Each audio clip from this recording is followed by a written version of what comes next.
18 spoke with BJP candidate from Gujarat's Porbandar about the Lok Sabha elections. He speaks on his vision for Porbandar and unveils his belief in the Gandhian philosophy. Let's take a look. Mansukh भाई, आपका पोरबंदर के साथ इतने सालों में कैसा association रहा और क्या रहा, क्योंकि आप वहाँ के कैंडिडेट हैं अब?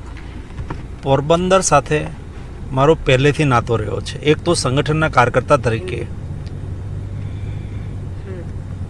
पोरबंदर के साथ मेरा पुराना रिश्ता रहा है.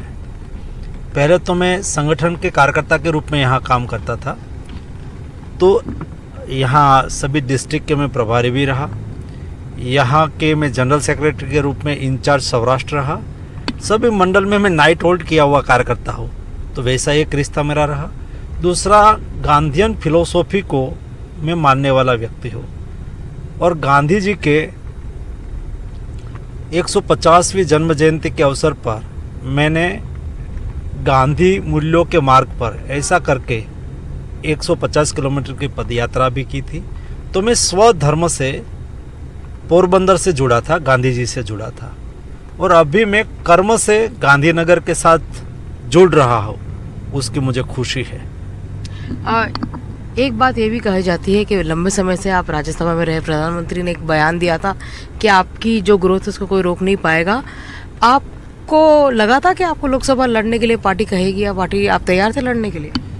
देखो, मैं विधायक था, तो विधायक के रूप में काम कर रहा था. इलेक्शन में कहा कि आपको चुनाव नहीं लड़ना है, तो मैंने कहा कोई दिक्कत नहीं है.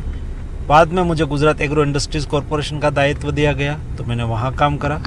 उसके बाद 2 टर्म के लिए मुझे राज्यसभा में भेजा गया, मैंने वहाँ काम करा.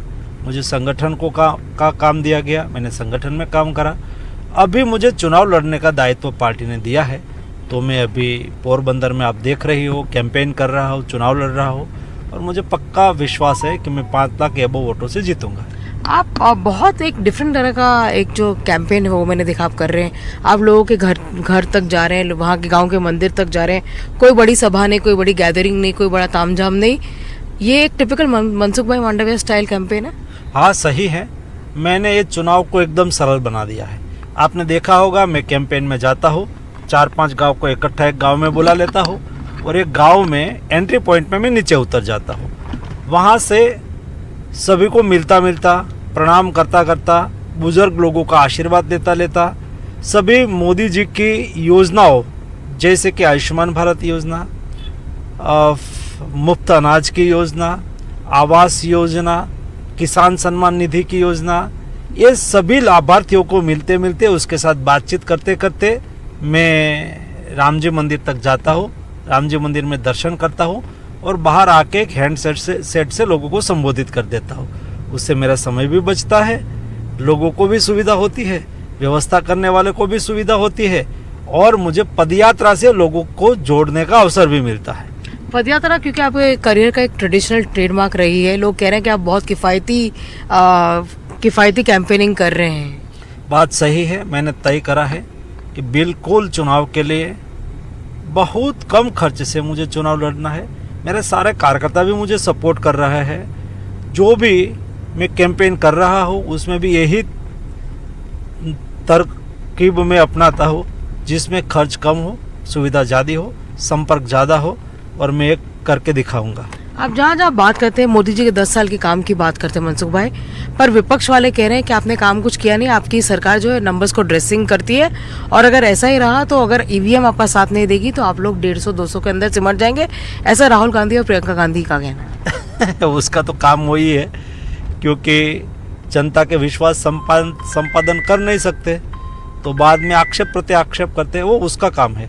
लेकिन मैं जनता के बीच में जाता हूँ, जनता का विश्वास को देख रहा हूँ. जनता का विश्वास बीजेपी के साथ है, श्रद्धा मोदी जी के साथ है. दोनों चीज़ को कनेक्ट होते हुए मैंने देखा. और जब मैं कैंपेन करता हूँ, जब मोदी जी की योजना के लाभार्थियों को मैं मिलता हूँ, तब आप भी कैंपेन में मेरे साथ हो, देख पाऊंगी जिस तरह से जनता कनेक्ट हो रही है और जिस तरह से लोगों के जीवन में बदलाव हो रहा है और बदलाव हुआ है, उसको देखते हुए जनता वोटिंग करेगी. इसलिए हम कहते हैं कि 370 प्लस बीजेपी और 400 प्लस से एनडीए की सीट आएगी और मोदी जी के नेतृत्व में फिर से एनडीए की सरकार बनेगी।